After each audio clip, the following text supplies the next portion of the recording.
सोलापूर येथे राहणारे सौ योजना मारुती भोसले यांचा अनुभव त्यांच्याच शब्दात आपणास सांगत आहे.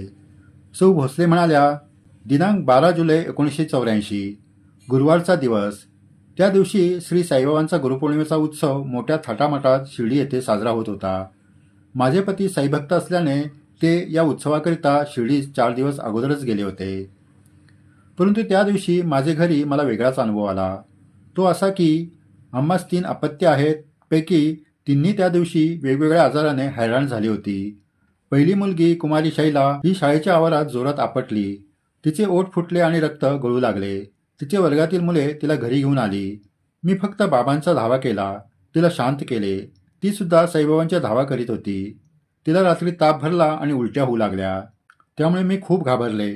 त्याचबरोबर धाकटी मुलगी कुमारी सीमा ही अगोदरच 2 दिवसापासून तापली होती. हे वातावरण पाहून तिला जादा ताप भरला. दुसरे असे की 2 क्रमांकाचा मुलगा चिरंजीव प्रसाद सकाळपासून जुलाब करीत होता. रात्री 9 वाजेपर्यंत त्याला एकूण 10 जुलाब झाल्या. तो अगदी पेंगाळलेला होता. अशक्तपणा वाढला होता. मी एकटीच घरी असल्यामुळे दवाखान्यात जाणे अशक्य होते. शिवाय रात्रीची वेळ होती. मी बाबांवर अक्षरशः चिडले व म्हटले, हे काय तुम्ही लावले आहे? तुमचा भक्त दर्शनात शिर्डीस बोलावून घेतलात आणि माझी ही परीक्षा पाहता की काय? माझ्याकडे घरात उधी नव्हती. शेवटी चुलीतील राग बाबांचे नाव घेऊन ती तिन्ही मुलांना लावली. आणि काय चमत्कार! सर्व मुले शांतपणे झोपली व दुसऱ्या दिवशी ती सर्व ठणठणीत बरी होऊनच उठली.